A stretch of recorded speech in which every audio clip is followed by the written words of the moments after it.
अंदर मत जा। Don't go in their. अरे कोई तो बचाओ। अरे देखो क्या कर रहा है। ए साधु, ए साधु, वापस आ जाओ। क्या कर रहे हो साधु? ए साधु, ए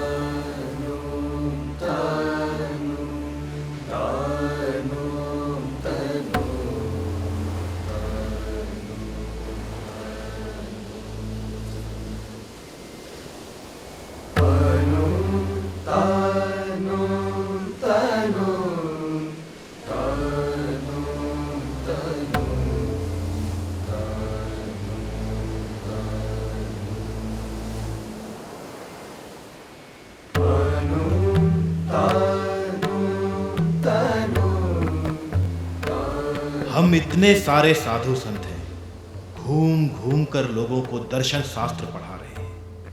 ये सब पागलपन है।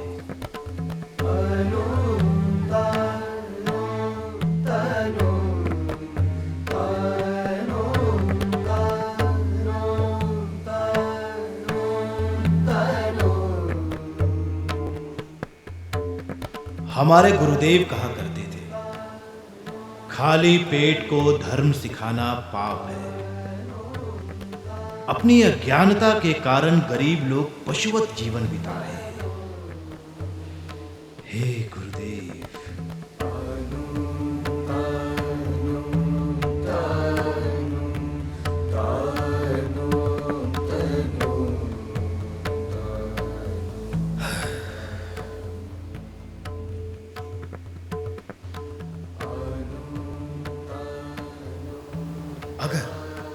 अगर कुछ सन्यासी जो दूसरों की सेवा करना चाहते हैं, अगर वे एक गांव से दूसरे गांव जाकर शिक्षा देकर और कई अन्य तरीकों से उन सब की स्थिति सुधार कर दूसरों के लिए अच्छा करें, मौखिक शिक्षा के द्वारा और मानचित्रों, कैमरा, ग्लोब और ऐसी अन्य वस्तुओं का इस्तेमाल करें, तो क्या हम अच्छे भविष्य का निर्माण नहीं कर सकते? अगर पहाड़ मोहम्मद के पास नहीं आता है तो मोहम्मद को पहाड़ के पास जाना चाहिए। हमने एक देश के रूप में अपनी पहचान खो दी है। हमें अपने देश को उसकी खोई हुई पहचान वापस दिलानी होगी और जनता का उत्थान करना होगा। इसके लिए पहले हमें लोग चाहिए।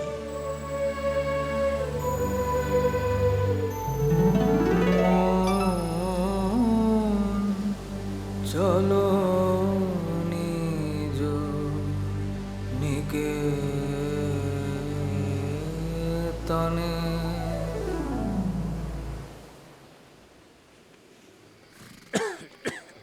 जल्दी आ रहे, उठ जल्दी आना।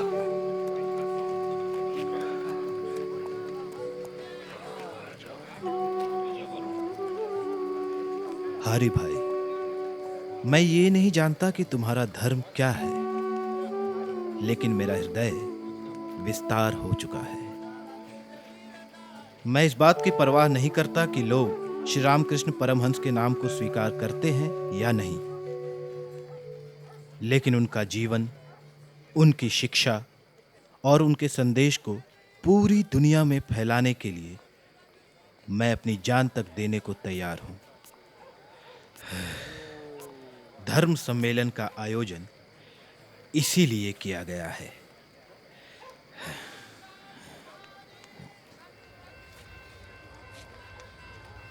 मेरा मन मुझसे ये कहता है, तुम बहुत जल्द ये होते हुए देखोगे।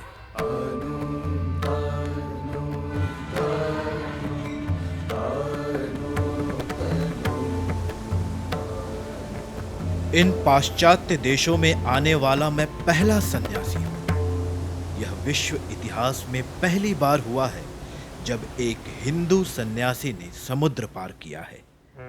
यह मेरा कमजोर हृदय है जिसने मुझे भारत से बाहर जाने को प्रेरित किया है। उनके लिए जिन्हें मैं प्यार करता हूं, और मैं इसीलिए यहां हूं।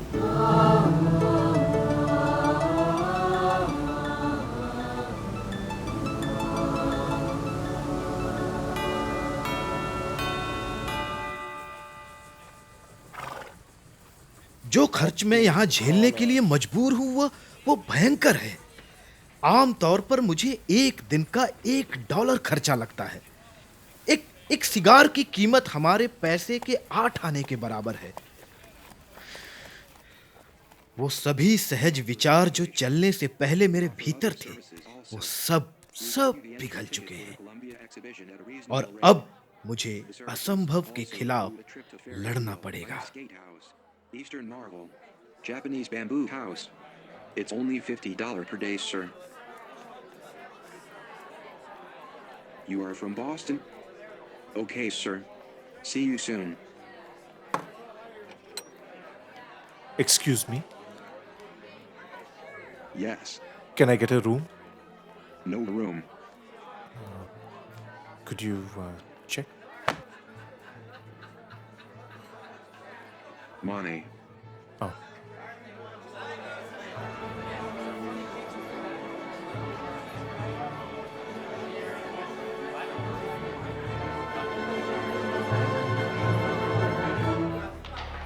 एक 100 बार मुझे लगा मुझे इस देश को छोड़ अपने देश भारत वापस चले जाना चाहिए, लेकिन मैं दृढ़ संकल्पित हूं और यह ईश्वर का आदेश है।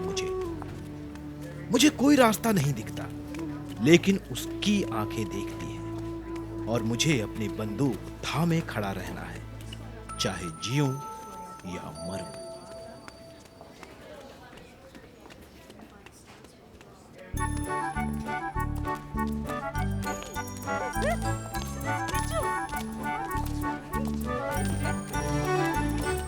अगर मुझे यहाँ लंबे समय तक रहना है तो इस अनूठे पहनावे से काम नहीं चलेगा।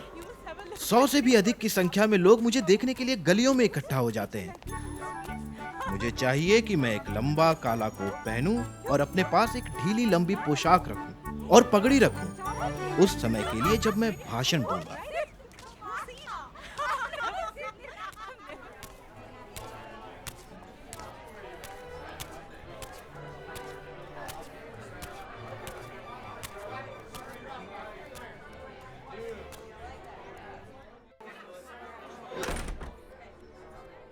यह सब मुझे सहन करना ही पड़ेगा। भूख, मेरे अनूठे आकर्षक पहनावे के कारण गलियों में लोगों का मुझ पर ठहाका मारकर हंसना और मुझ पर हमला करना।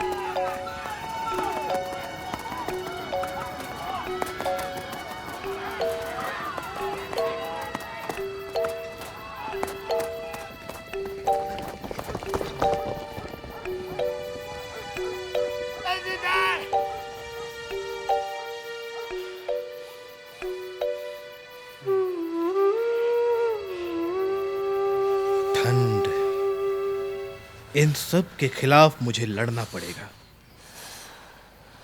लेकिन मेरे बच्चे, कोई भी महान कार्य बिना कड़ी मेहनत के कभी नहीं हो पाए हैं।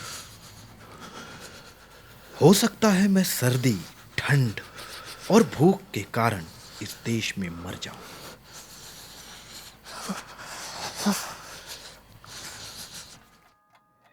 मैं 12 साल से इस भार को अपने दिल में लिए हुए चल रहा हूं और इस विचार को अपने दिमाग में। मैं इन तथाकथित अमीर और बड़े कहलाने वाले लोगों के एक दरवाजे से दूसरे दरवाजे तक कई बार गया हूं। इस रक्त रंजित हृदय के साथ मैं आधी दुनिया पार कर चुका हूं, इस अनजानी धरती पर पहुंच मदद मांगने के लिए।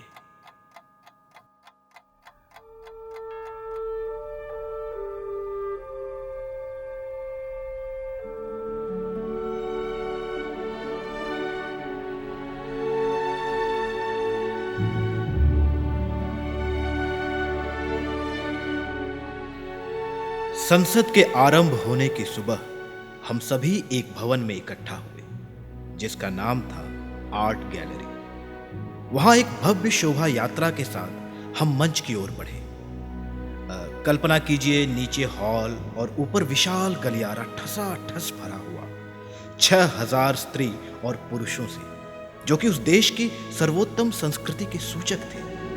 और मंच पर थे संसार के सभी देशों के ज्ञानी लोग, और मैं, जिसने कभी लोगों के सामने नहीं बोला था, उसे आज इस प्रतिष्ठित सभा के समक्ष बोलना था।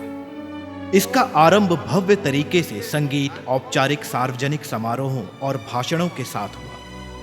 जी हां, मेरा हृदय घबराहट के कारण धड़क रहा था और मेरी जीभ लगभग सूख चुकी थी। मैं बहुत घबराया हुआ था और सुबह भाषण देने का जोखिम ना उठा सका।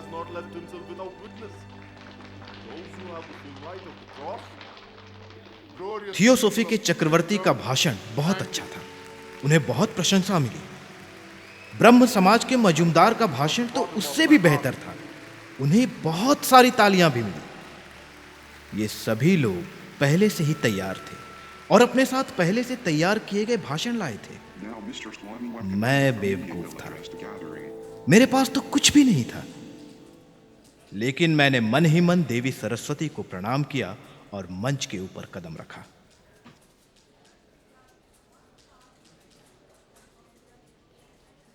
Sisters and brothers of America,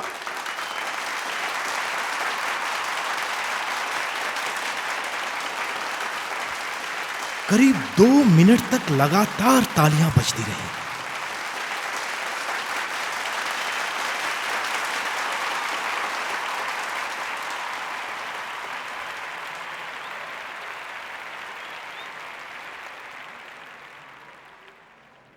it fills my heart with joy unspeakable to rise in response to the warm and cordial welcome which you have given us. I thank you in the name of the most ancient order of the monks in the world. I thank you in the name of the mother of all religions. And I thank you in the name of millions and millions of Hindu people of all classes and sects. My thanks also to some of the speakers on this platform, who, referring to the delegates from the Orient, have told you that these men from far-off nations may well claim the honor of bearing to different lands the idea of toleration. I am proud to belong to a religion which has taught the world both tolerance and universal acceptance. I will quote to you, my brethren, few lines from a hymn which I remember to have repeated from my earliest childhood, which is every day repeated by millions of human beings. As different streams having their sources in different places, all mingle their water in the sea. So, O Lord, the different paths which men take through different tendencies, various though they appear, crooked or straight, all lead to Thee.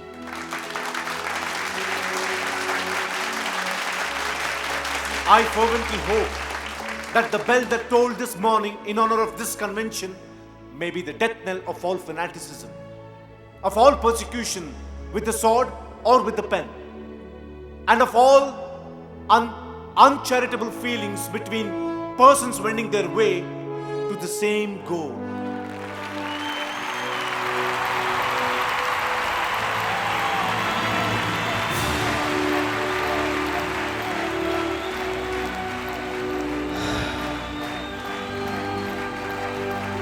जब भाषण खत्म हुआ, मैं अपनी भावुकता के कारण थक चुका था।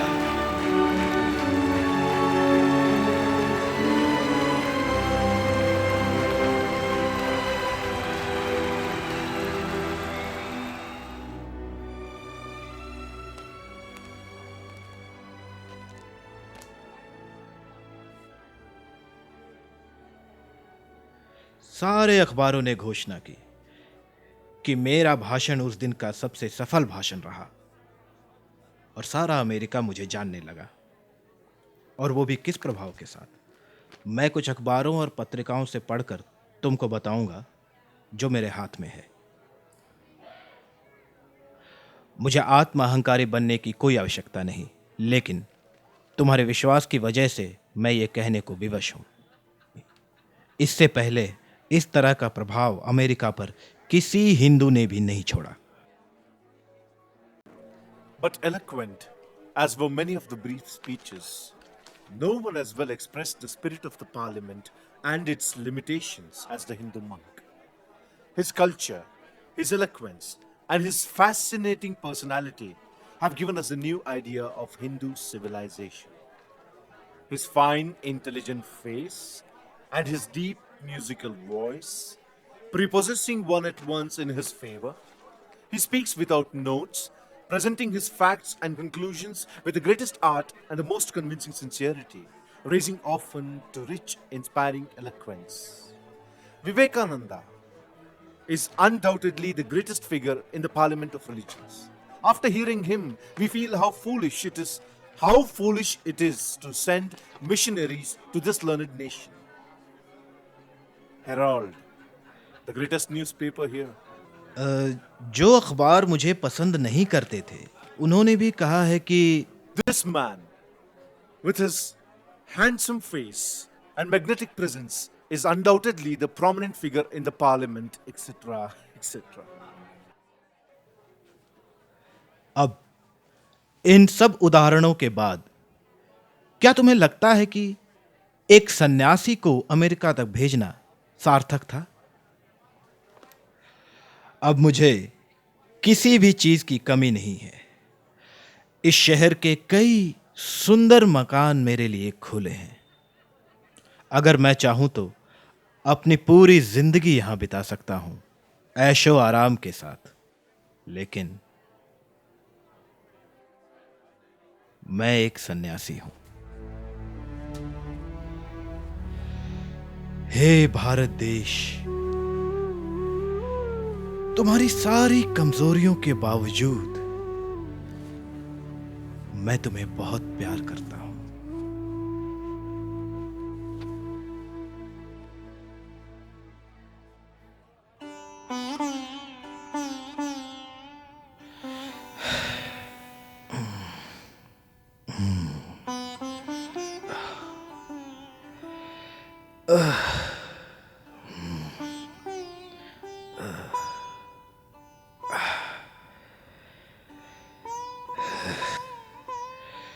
हे मां, यहां लोग फूलों के बिस्तर पर सोते हैं। ये लोग सभी प्रकार के स्वादिष्ट व्यंजन खाते हैं। और ऐसी कौन सी चीज है जिसका ये आनंद नहीं लेते, जबकि मेरे देश में लोग भूख से मर रहे हैं। हे मां, क्या उनके लिए कोई रास्ता नहीं होगा?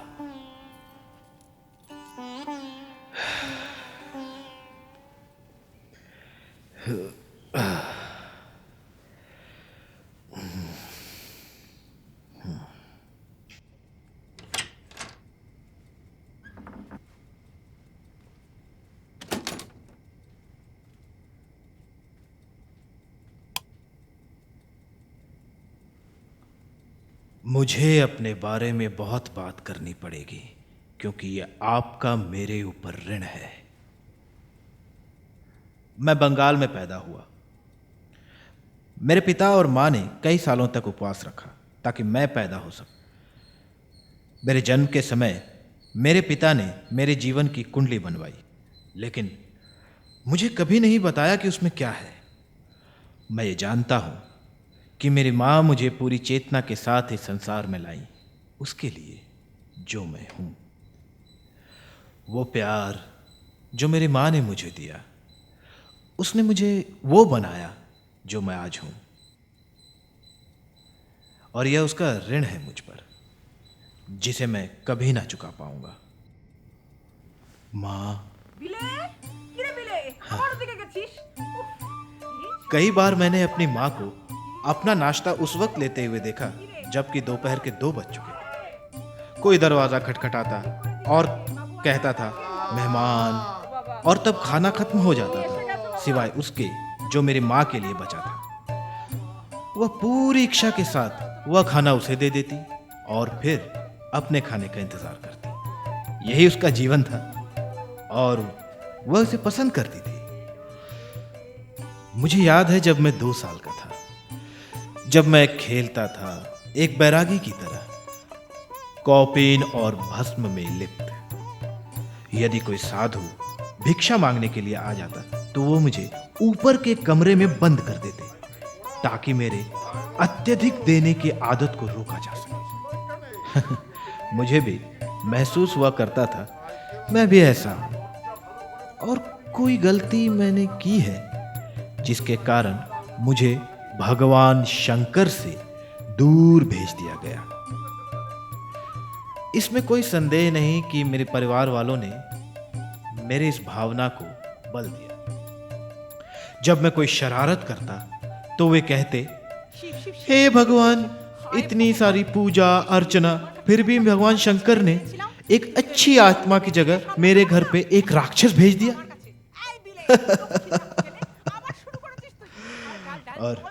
और जब मैं विद्रोही हो जाता, वो तब ठंडे पानी से भरा बर्तन मेरे ऊपर उड़ेल कर खाली कर देते थे। कहते थे शिव शिव, और मैं बिल्कुल शांत हो जाता, हमेशा हमेशा। आज भी जब मुझे कोई शरारत सूझती है, वो शिव मुझे संभाल लेता है। शिव शिव। ताथैया नाच भोला, बम बब बाजे गाला। ताथैया नाच भोला। शिव शिव।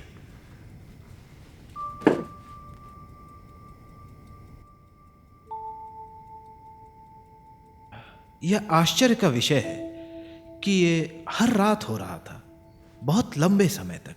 जैसे मैं बिस्तर पर जाता था, हर रात 2 आदर्श मेरे सामने आ जाते थे। एक आदर्श मुझे उस व्यक्ति की भांति प्रस्तुत करता जिसके पास असीम दौलत, समृद्धि, असंख्य नौकर चाकर और आश्रित थे। हाँ, मुझे मालूम था कि मेरे पास शक्ति और सामर्थ्य था ये सब पाने के लिए। अगले ही क्षण मुझे महसूस हुआ जैसे कि मैं इस संसार की सारी चीजों को त्याग दिया है और त्यागी की जिंदगी जी रहा हूं। सिंह की चमड़ी से बने वस्त्र पहने हुए, खाके, जो कुछ भी उपलब्ध हो, बिना किसी प्रयास के। मेरे दिमाग में ये 2 तस्वीरें आती थी जिनके अनुसार मैं अपनी जिंदगी को ढाल सकता, लेकिन आखिरकार दूसरी तस्वीर ने मेरे दिमाग को पकड़ा।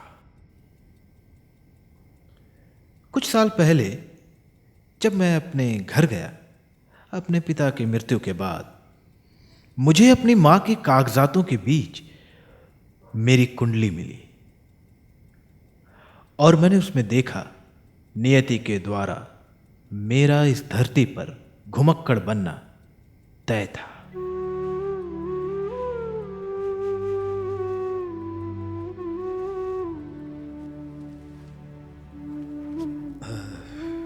मैंने 12 साल कड़ा अध्ययन किया और कलकत्ता विश्वविद्यालय का स्नातक हो गया।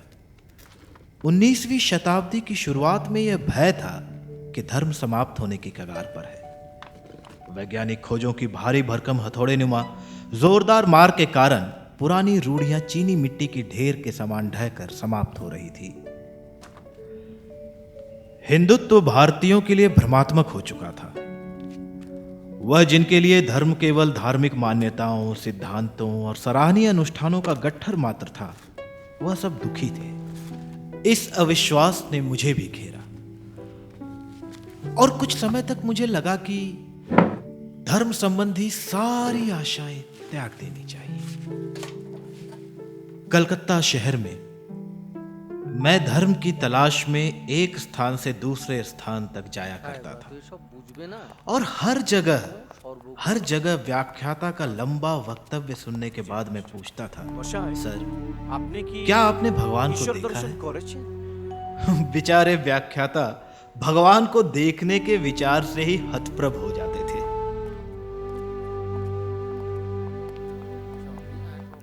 और केवल वह व्यक्ति जिसने मुझे कहा, हाँ, मैंने ईश्वर को देखा है, वह थे श्री रामकृष्ण परमहंस। केवल इतना ही नहीं, उन्होंने कहा, मैं तुम्हें उस रास्ते पर चलाऊंगा जहां से तुम भी भगवान को देख सकोगे। यह व्यक्ति कलकत्ता के पास रहने आया था, जो कि भारत की राजधानी थी, देश का सबसे महत्वपूर्ण विश्वविद्यालय शहर, जो हर साल संशयवादियों को और उपभोगवादियों को 100 से भी अधिक संख्या में पैदा करता था। यह बूढ़ा बहुत अनूठा था। उनका बौद्धिक विद्वत्ताओं से कुछ लेना देना नहीं था, ना ही उन्होंने बराबर किताबें पढ़ी थी। लेकिन जब वो बच्चे थे, सत्य के साथ सीधा साक्षात्कार के प्रबल विचार ने उनको कसकर पकड़ा हुआ था। पहले इस व्यक्ति ने अपने ही धर्म का अध्ययन किया और उसके बाद उनके मन में यह विचार आया कि अन्य धर्मों का सत्य जानना चाहिए, और इस विचार के साथ उन्होंने एक के बाद एक अन्य धर्म और संप्रदायों का अनुसरण किया। वो जिनको जानना चाहते थे उन्हीं की तरह खाते थे और कपड़े पहनते थे और उनकी जात और भाषा का इस्तेमाल करते थे। अरे बहुत समय पहले जब सार्वभौमिक धर्म और आपसी भाईचारे के भाव के विचार की आधारशिला रखी जा रही थी और विश्व के किसी भी देश में इस पर विचार विमर्श किया जा रहा था, तब यहां एक जीवित व्यक्ति था जिसकी पूरी जिंदगी धर्म की संसद थी। विश्वविद्यालय के कई लोग, संशयवादी, ईश्वर की सत्ता पर संशय रखने वाले, उन्हें सुनने आया करते थे। मैं भी उन्हें सुनने गया। हां, वह दक्षिणेश्वर मंदिर का बगीचा था। उनके खुद के कमरे में वह साधारण मनुष्य की तरह दिखते थे। उनके बारे में कुछ भी असाधारण और उल्लेखनीय नहीं था।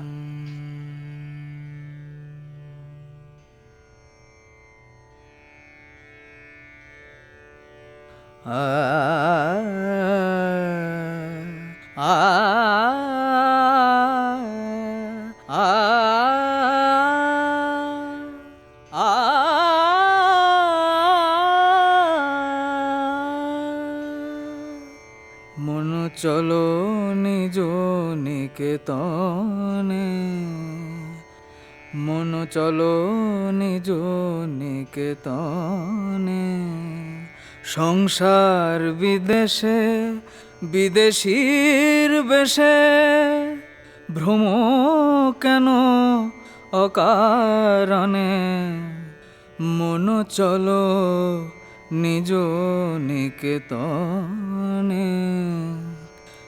বিষয় পঞ্চক আর ভূতগণ,